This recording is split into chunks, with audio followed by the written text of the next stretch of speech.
आपका यूनिक प्रज्ञान यूट्यूब परिवार में हार्दिक स्वागत है, वंदन है, अभिनंदन है। प्यारे साथियों, सुबह के 5 बज चुके हैं। जिस प्रश्नोत्तरी 50 का आप बेसब्री से करते हैं इंतजार, आपकी चहेती प्रश्नोत्तरी 50 लेकर के आपके बीच उपस्थित हो। जैसा कि आप जानते हैं, प्रश्नोत्तरी 50 का मुख्य उद्देश्य आपके अध्ययन का आपको रिवीजन कराना। वन लाइनर शैली में 50 महत्वपूर्ण प्रश्नों को प्रतिदिन सुबह सुबह आप करते हैं रिवाइज। इस रिवीजन श्रृंखला से जुड़ने के लिए फटाफट वीडियो को लाइक और शेयर, चैनल पर पहली बार होंगे चैनल को सब्सक्राइब करके बगल में बने हुए बेल आइकन से बटन को प्रेस करना बिल्कुल ना भूलें। साथियों, प्रारंभ करते हैं पाठचर्या को और देखते हैं प्यारा सा सकारात्मक विचार। जरूरी ये नहीं कि दोस्त आप कितने घंटे पढ़ाई करते हैं, जरूरी ये है कि आप कितना आत्मसात करते हैं। यानी अध्ययन और रिवीजन के साथ साथ अपने पास उस डाटा का स्टोर होना, सुरक्षित होना भी बहुत जरूरी है। तो तैयारी करते रहिए और नियमित अध्ययन करते रहिए। इसी सकारात्मक विचार के साथ देखते हैं प्रश्नोत्तरी 50 का पहला प्रश्न। हम प्रयोगवादी हैं कहना उतना ही सार्थक या निरर्थक है जितना हमें कवितावादी कहना। यह कथन किस विद्वान का है? हम प्रयोगवादी हैं कहना उतना ही सार्थक या निरर्थक है जितना हमें कवितावादी कहना। यह कथन अज्ञेय जी का है। दूसरा प्रश्न है, आधुनिक साहित्य की प्रवृत्तियां इतिहास ग्रंथ का लेखक पूछा जा रहा है आपसे। आधुनिक साहित्य की प्रवृत्तियां इतिहास ग्रंथ के लेखक कौन है? जवाब हो जाएगा नामवर सिंह। प्रश्न संख्या 3 है कि भित्ति चित्र व्यंग रचना के रचनाकार कौन है? भित्ति चित्र व्यंग रचना रविन्द्रनाथ त्यागी द्वारा लिखी गई 1966 ईस्वी इस रचना का प्रकाशन वर्ष है। चौथा प्रश्न है कि योगचर्या के रचनाकार कौन है? योगचर्या कृति डोम्बिपा की है। पांचवा प्रश्न है कि प्राणों का सौदा रेखा चित्र के लेखक कौन है? प्राणों का सौदा रेखा चित्र श्री राम शर्मा का है। छठवां प्रश्न है कि भारतेंदु जी ने जिस प्रकार हिंदी गद्य की भाषा का परिष्कार किया, उसी प्रकार काव्य की ब्रज भाषा का भी यह कथन किसका है? तो जवाब हो जाएगा आचार्य रामचंद्र शुक्ल। सातवां प्रश्न है कि अतीत के चलचित्र कृति का प्रकाशन वर्ष क्या है? अतीत के चलचित्र या रचना रेखा चित्र विधा की रचना है, महादेवी वर्मा द्वारा लिखी गई 1941 ईस्वी इस रचना का प्रकाशन वर्ष। आठवां प्रश्न है कि अरस्तु का पोएटिक्स नामक ग्रंथ कितने अध्यायों में है? तो जवाब हो जाएगा 26 अध्याय। भक्ति प्रताप ग्रंथ के रचनाकार कौन है? भक्ति प्रताप चतुर्भुजदास की रचना है। 10वां प्रश्न है कि सहज प्रकाश के रचनाकार कौन है? सहज प्रकाश का रचनाकार सहजो बाई है। 11वां प्रश्न है कि जहां फव्वारे लहू रोते हैं किसकी रचना है? जहां फव्वारे लहू रोते हैं नासिरा शर्मा की रचना है। 12वां प्रश्न है कि प्रेम माधुरी का प्रकाशन वर्ष क्या है? प्रेम माधुरी का प्रकाशन वर्ष 1875 ईस्वी की रचना भारतेंदु हरिश्चंद्र की। स्नेह निर्झर बह गया है, रेत ज्यों तन रह गया है, यह गीत किस कवि का है? तो सूर्यकांत त्रिपाठी निराला का यह गीत है अणिमा काव्य संग्रह में संकलित। सिख अमलदारी को उखाड़ती हुई ब्रिटिश साम्राज्यशाही का चित्रण किस उपन्यास में भीष्म साहनी ने किया है? जवाब हो जाएगा मैया दास की माड़ी। आत्मनेपद, लिखि कागत कोरे, अद्यतन निबंधों के निबंधकार कौन है? आत्मनेपद, लिखि कागत कोरे, अद्यतन तीनों ही निबंध अज्ञेय जी के हैं। आत्मनेपद 1960 ईस्वी का प्रकाशित निबंध, लिखि कागत कोरे 1972 ईस्वी का प्रकाशित, वहीं अद्यतन 1977 ईस्वी का प्रकाशित निबंध है।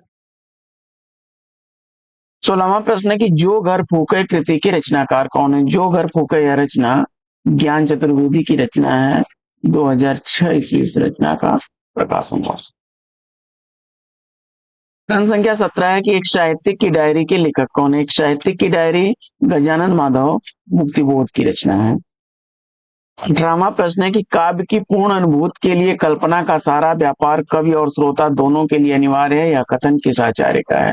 काव्य की पूर्ण अनुभूति के लिए कल्पना का सारा व्यापार कवि और श्रोता दोनों के लिए है, यह कथन आचार्य रामचंद्र शुक्ल का है। 19वां प्रश्न है कि हिंदी साहित्य की कहानी के लेखक कौन है? हिंदी साहित्य की कहानी प्रभाकर माचवे की है।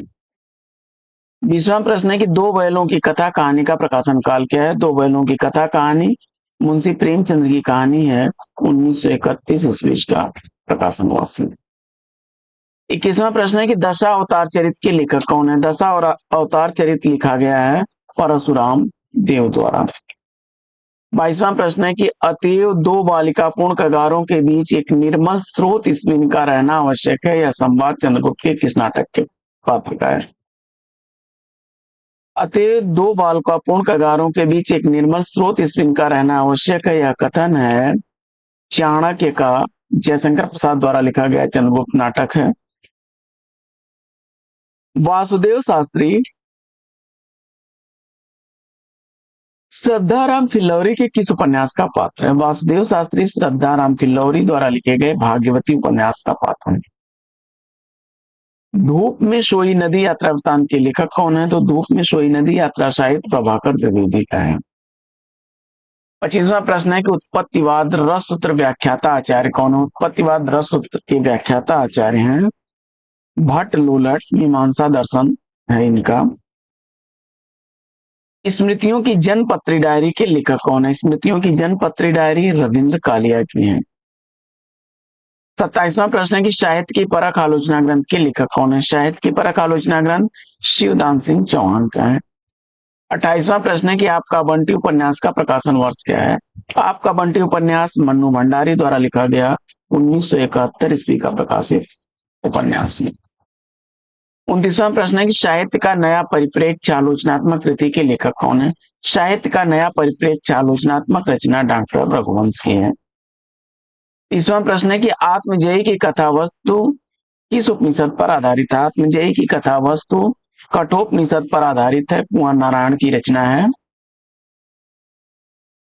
उमर कैद अपराधी एकांकी के एकांकीकार कौन है? उमर कैद और अपराधी दोनों ही एकांकियां गिरजा कुमार माथुर की हैं। 32वां प्रश्न है कि इतने पास अपने कवि